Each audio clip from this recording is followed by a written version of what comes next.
So I wanted to make a video on how to make a bootable Ubuntu USB drive. This is great for rescuing, repairing computers. We actually do this all the time.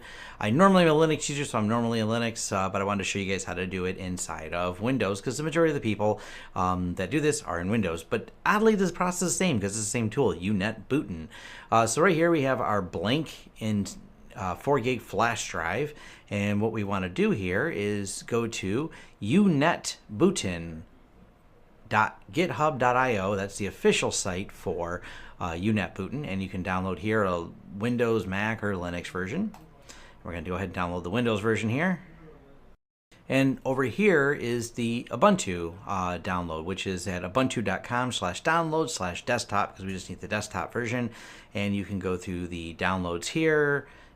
I recommend you give them money. They're a great place, but if for now we can just say no thanks, take me to the download, and I'm not going to wait for the download. We're going to use the magic of fast forward to just show you and open the folder. So we have the Ubuntu downloaded and the unetbootin downloaded. I'm going to close all these windows. We open up unetbootin. Yes, we want to run it. And we want to choose the ISO. Now, it actually defaults, if you only have one USB drive in, it's going to default to that USB. But because this is overwriting the drive, make sure you do have the proper drive chosen.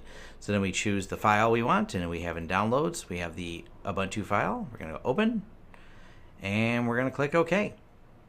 And we're going to wait a few minutes because it has to copy all the files from the ISO that we downloaded and create a bootable USB.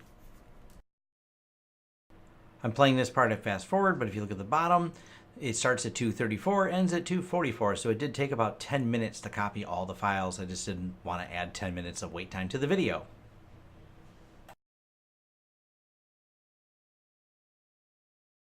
All right, and that's it. The installation is complete.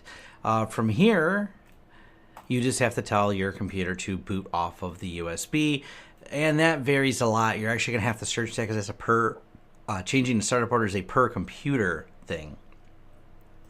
Not every computer has the same startup. Some are delete, some are press F1, some have F12 or F10 as options to boot.